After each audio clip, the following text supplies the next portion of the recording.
It's almost Christmas.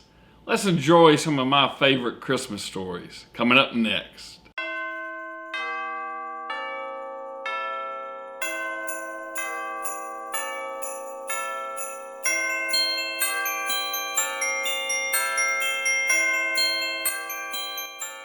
Hi, my name's Todd Tolles. And if you're like me, 2020 has been a very rough year for you. And maybe all the pressures of this year are kind of squeezing out your joy of the holidays.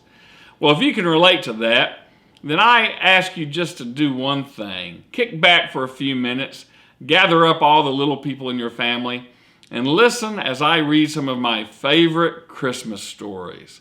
The first is How the Grinch Stole Christmas by Dr. Seuss. Every Who down in Whoville liked Christmas a lot. But the Grinch, who lived just north of Whoville, did not. The Grinch hated Christmas the whole Christmas season. Now, please don't ask why. No one quite knows the reason.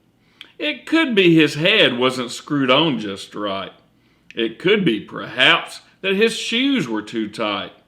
But I think the most likely reason of all may have been that his heart was 2 sizes too small. But whatever the reason, his heart or his shoes, he stood there on Christmas Eve, hating the Whos, staring down from his cave with a sour, grinchy frown at the warm lighted windows below in their town. For he knew every Who down in Whoville beneath was busy now hanging a mistletoe wreath. And they're hanging their stockings, he snarled with a sneer. Tomorrow is Christmas. It's practically here. Then he growled with his Grinch fingers nervously drumming. I must find some way to stop Christmas from coming. For tomorrow, he knew, all the Who girls and boys would wake bright and early. They'd rush for their toys, and then, oh, the noise, noise. That's one thing he hated. The noise.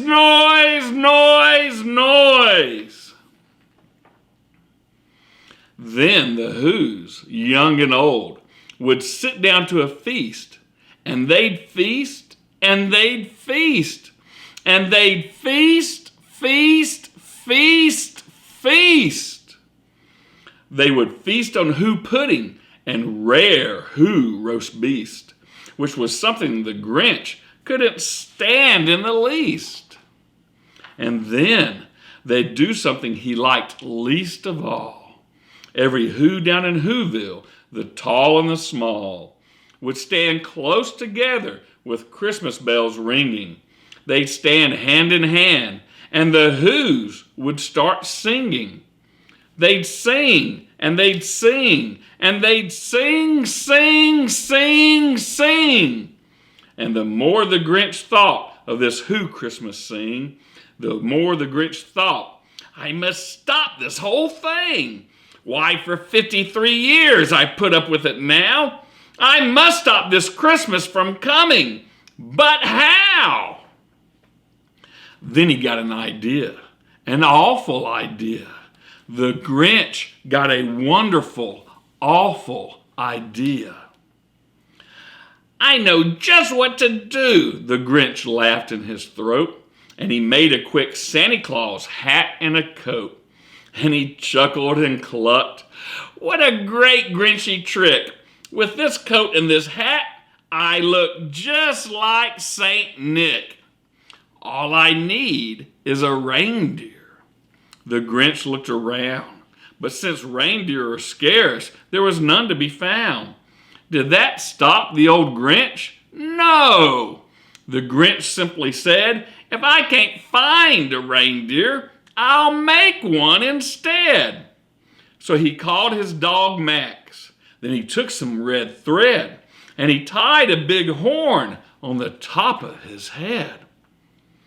Then he loaded some bags and some old empty sacks on a ramshackle sleigh, and he hitched up old Max. Then the Grinch said, get up! and the sleigh started down toward the homes where the Whos lay a snooze in their town. All their windows were dark. Quiet snow filled the air. And all the Whos were all dreaming sweet dreams without care. When he came to the first little house on the square, "This is stop number 1, the old Grinchy Claus hissed. He climbed to the roof, empty bags in his fist.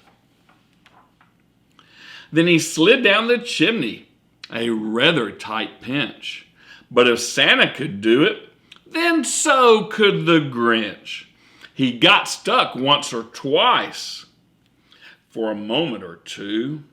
Then he stuck his head out of the fireplace flue, where the little Who stockings all hung in a row.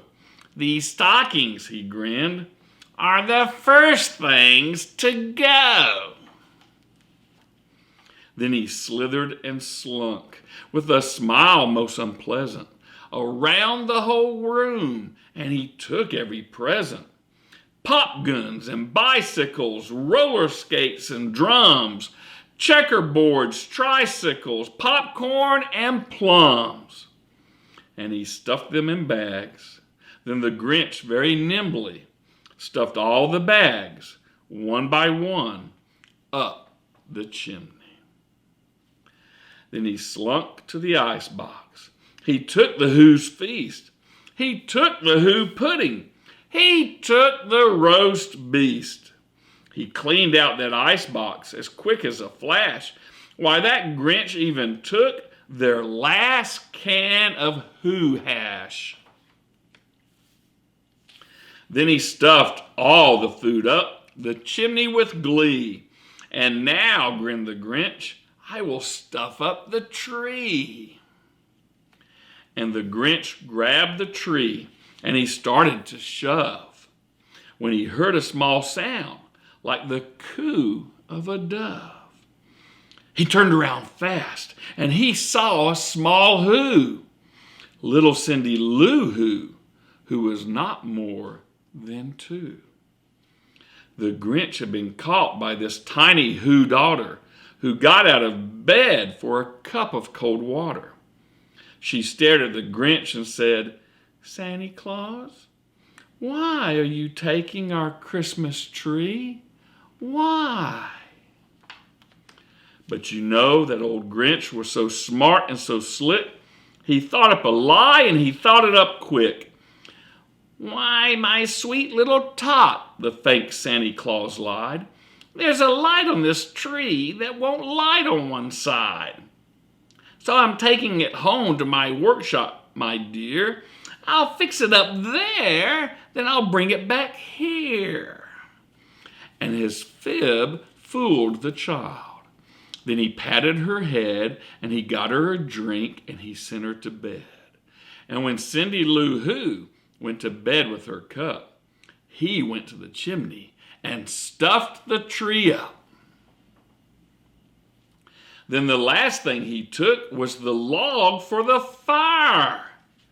Then he went up the chimney himself, the old liar. On their walls he left nothing but hooks and some wire. And the one speck of food that he left in the house was a crumb that was even too small for a mouse. Then he did the same thing to the other Who's houses, leaving crumbs much too small for the other Who's mouses. It was 1:15 dawn. All the Who's still abed, all the Who's still a snooze when he packed up his sled. Packed it up with their presents, the ribbons, the wrappings, the tags and the tinsels, the trimmings, the trappings. 3,000 feet up the side of Mount Crumpet, he rode with his load to the tip-top to dump it. "Pooh-pooh to the Who's," he was grinchiously humming. "They're finding out now that no Christmas is coming. They're just waking up. I know just what they'll do. Their mouths will hang open a minute or two. Then the Who's down in Whoville will all cry boo-hoo. That's a noise, grinned the Grinch, that I simply must hear. So he paused, and the Grinch put his hand to his ear, and he did hear a sound rising over the snow. It started in low, then it started to grow. But the sound wasn't sad. Why, this sound sounded merry. It couldn't be so, but it was merry, very. He stared down at Whoville. The Grinch popped his eyes. Then he shook.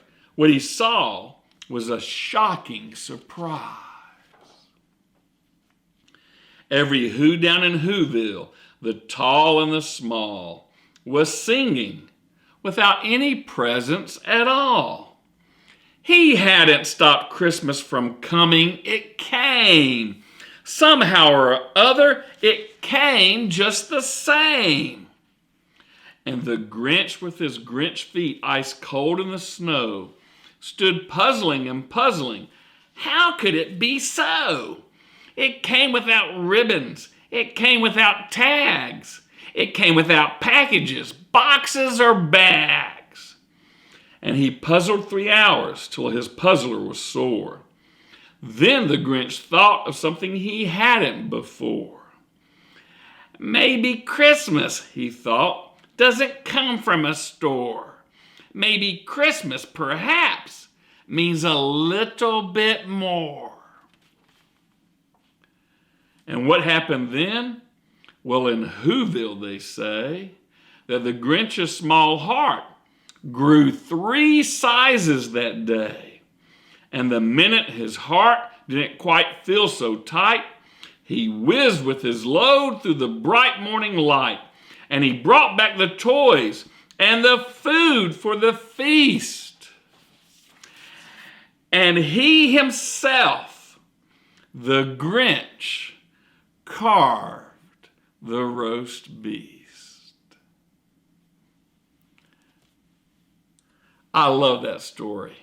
And I know there's a lot of Grinches out there, but don't let them steal your Christmas joy. This next story is really a poem, a very famous poem called A Visit from St. Nicholas.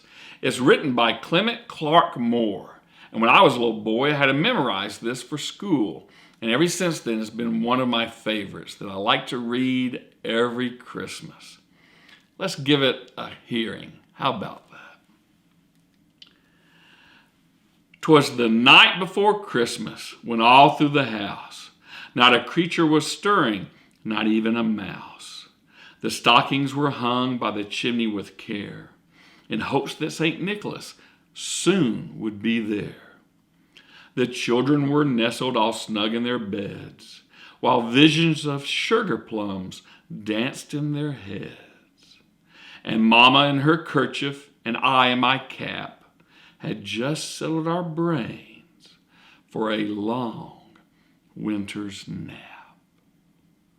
When out on the lawn there rose such a clatter, I sprang from my bed to see what was the matter. Away to the window I flew like a flash, tore open the shutters and threw up the sash.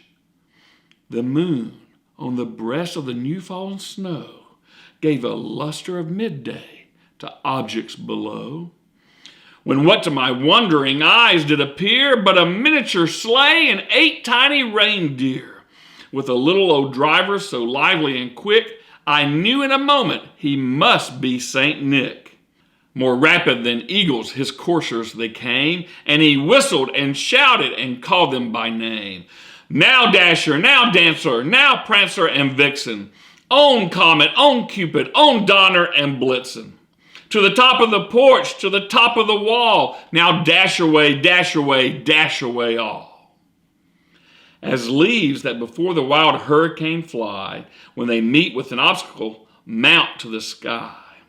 So up to the housetop the coursers they flew, with the sleigh full of toys and St. Nicholas too. Then in a twinkling I heard on the roof the prancing and pawing of each little hoof. And as I drew in my head and was turning around, down the chimney St. Nicholas came with a bound. He was dressed all in fur from his head to his foot, and his clothes were all tarnished with ashes and soot. A bundle of toys he had flung on his back, and he looked like a peddler just opening his pack. His eyes, how they twinkled, his dimples, how merry. His cheeks were like roses, his nose like a cherry. His droll little mouth was drawn up like a bow, and the beard on his chin was as white as the snow. The stump of a pipe he held tight in his teeth, and the smoke, it encircled his head like a wreath. He had a broad face and a little round belly that shook when he laughed like a bowl full of jelly. He was chubby and plump, a right jolly old elf, and I laughed when I saw him in spite of myself. A wink of his eye and a twist of his head soon gave me to know I had nothing to dread. He spoke not a word, but went straight to his work and filled all those stockings, then turned with a jerk, and laying a finger aside of his nose and giving a nod, up the chimney he rose.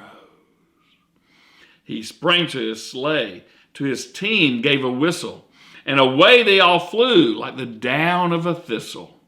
But I heard him exclaim ere he drove out of sight, "Happy Christmas to all, and to all a good night." Well, I hope you enjoyed these stories as much as I did. So until next time, don't let the Grinches steal your Christmas joy. And have a very merry Christmas.